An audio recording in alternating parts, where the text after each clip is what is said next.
Oh shit! Oh shit! Ah!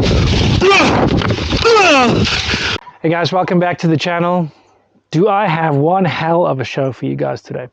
You know, I was so worried about my brothers in the northern hemisphere covered in snow, you know, the machines covered in snow, them not being able to fly, that I kind of worked up a ridiculously well-filmed crash just for your entertainment. No, seriously, what happened was that I was working up some a video on the Warp 2, updating techniques on takeoff and landing for different kinds of conditions.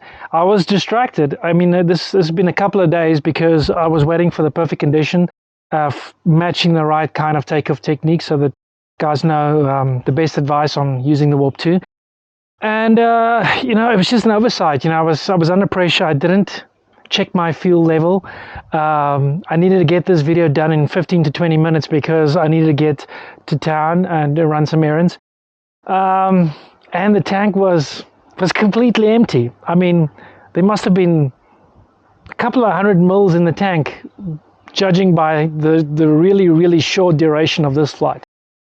So I can't imagine a worse place, and worst place in the circuit even. Just the timing and the location was absolutely worst case.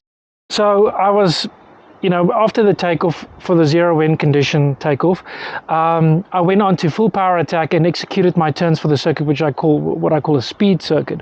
That is doing the full circuit, all the turns with power attack on, and illustrating practical application flying for the power attack. So I was doing a shallow approach to come in for landing. So doing the final turn, wanted to complete the turn, and engine dies on me.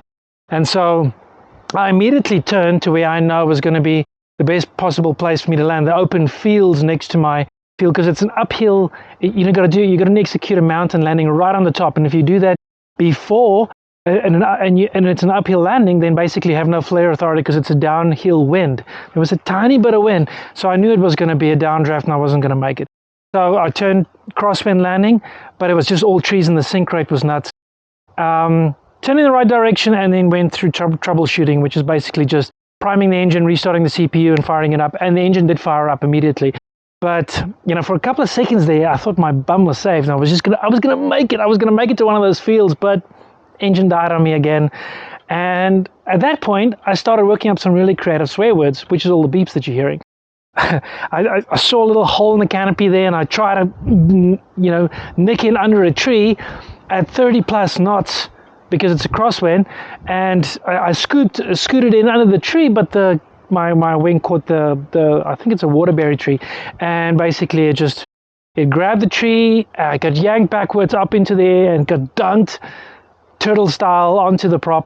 But engine was down, so it wasn't an issue. It was absolutely zero damage on my machine except for the anti-torque belt that snapped off.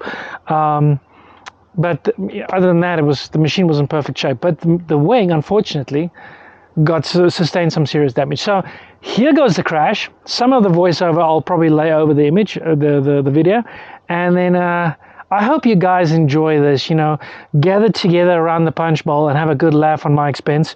This isn't going to happen ever again, hopefully. Happy Christmas, guys. I hope you enjoy it. Okay, timed out a bit, and what I do is I set my trimmers on landing position, which is on 3. The numbers facing you on 3. Now I've buried the toggles away and I switch over to power attack. So have a look at this. I'm on full speed bar and I'm able to introduce turns while on full speed bar, and that is a huge benefit of power attack that you can only get on a power attack wing. What are the benefits? You are bleeding off altitude on the speed bar, so you've got the throttle, you're bleeding off altitude, so you're getting to your LZ quicker. So when you're in strong wind as well, especially if you're in strong wind, and you need to get in to the LZ to get on the ground as quickly as possible. If you have to fly on the trim setting all the way into the LZ, then it takes longer to get there and the conditions could even worsen. So typically where there's a gust front coming in or something like that. So on power attack right now, and I stay on power attack, finish my speed circuit. Oh shit, what's going on?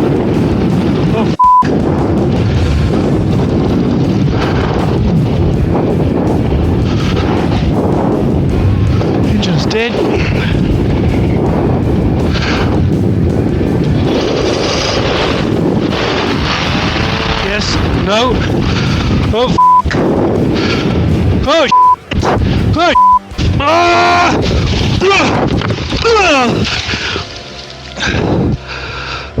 I'm okay. What in the hell happened?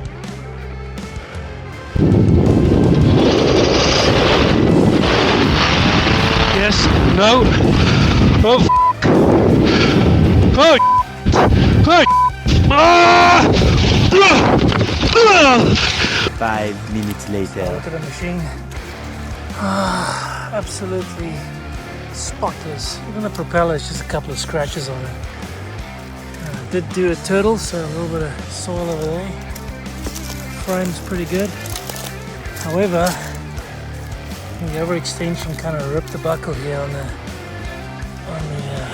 ripped out somewhere. Yeah, ripped out of here. It's not too bad, it's just the buckle.